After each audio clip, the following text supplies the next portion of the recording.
Yes, Ready for my we're close-up. on. The mic is live, Mr. Reagan. Thank you for having me here, and thank you, Eugene, for orchestrating this. I should begin with a word about the shirt. It's a lovely shirt. This was a gift from a dear friend,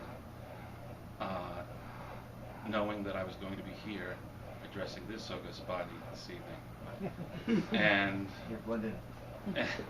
and I was very thoughtful of her. I was very grateful.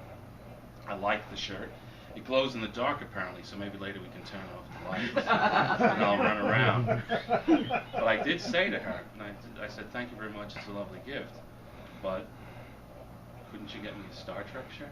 Now, I'm not one of these guys who would Star Wars versus Star Trek, although I think Star Trek is infinitely superior. Well, apples and oranges. I like both, and I'm not a Marvel versus DC guy. I like both, and Marvel's certainly making better movies, Mr. DC. But maybe that'll change on Friday with the Man of Steel, which looks very interesting. So, where shall we begin? Where do I begin to tell a story of how great a love can be? Who knows what that's from? Begin at the beginning. And when you reach the end, It's a very stop. good place to It's start. actually in this book. Now, you'll excuse me. I have to put on my spectacles. These are not my reading glasses.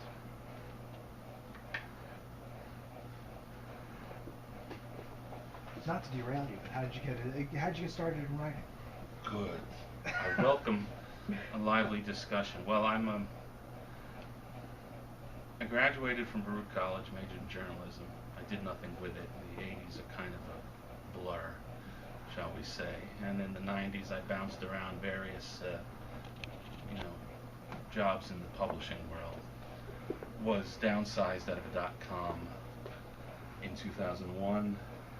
Ended up calling my only contact that would talk to me, and he was running a mid-level publishing company in Boston, and I wrote several books in a series called the Everything Book Series, which is kind of like the poor relation of the Idiot's Guides and Dummy's Guides.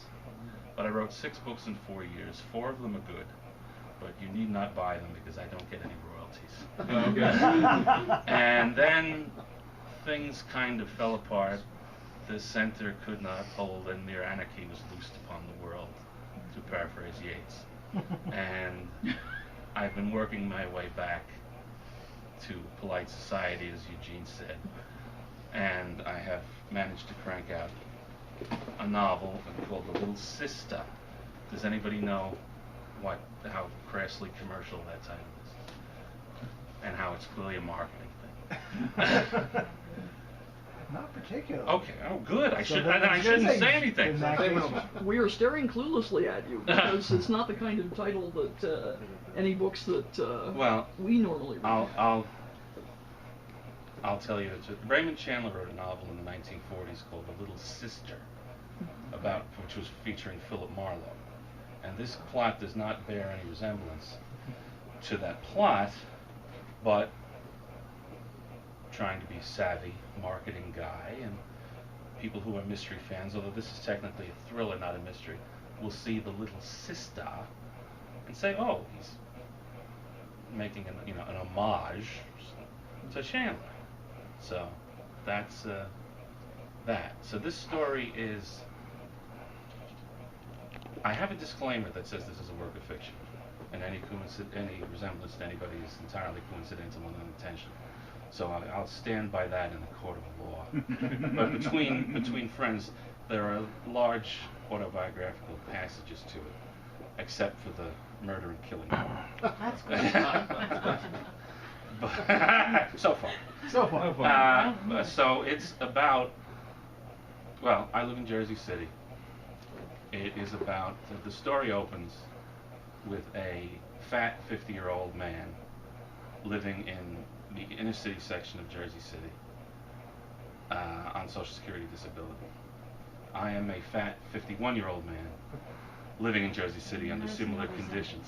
What? No resemblance at all. It's a work of fiction. Yeah. You should sue yourself. I wouldn't get any money. 50 points of similarity. Even. So I pitched an idea several years ago for a nonfiction book about a guy who was in similar straits. Me, it's a nonfiction book, who finds, you know, he loses his job in middle age, he sinks into despair, and he finds redemption and salvation by taking in 2 stray cats, which is true. That actually happened. Nobody was interested in the publishing world. In fact, somebody, you don't get replies anymore. In the old days, you would get at least a form letter saying, thank you, but we're not interested. Now they just ignore you. But one letter I got from a young woman said, this is an interesting story.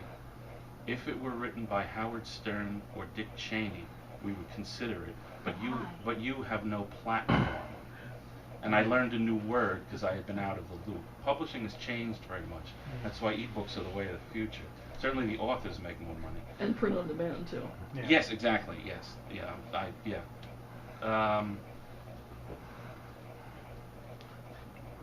That was the craziest email I've ever received. Howard Stern and Dick Cheney would not be unlikely to find themselves broke and destitute and living in the ghetto and taking in 2 stray cats. I wish. Especially Cheney. I really wish he'd find himself broke. Well, and that undisclosed location has to be somewhere. Yeah, that's true. Yeah. For all you know, it's the ghettos of You can hope. Oh, there you go. So, when that was not well received by the publishing world, I figured I'd slightly fictionalize it, jazz it up with a little sex and violence, and issue it on my own as an ebook. Why not? So here we are. This is set in the inner city, and I'll tell you afterwards that it is, even the plot, which I'm not going to reveal. I'm not going to read a lot of it because it's a thriller. You want to, but it's, you find out it's not a whodunit, it's a they done it, and how does the protagonist thwart them and stay alive. So it was inspired by an actual event that happened to the woman I was living with at the time, which you'll hear about. So after I read this, it's the first time I'm reading this in public or anywhere. I hope that when I look up after reading, that you are not all staring open-mouthed like the audience in the producers after the springtime for Hitler. Don't want to walk out either. Because this is a satirical thriller. I'm calling it that. The world will call it whatever they call it. And in good satire, nobody should be spared, and nobody is. But you have to read the second half of the book to see to get the whole picture. For example, maybe I'm touting this as too edgy, but there are people.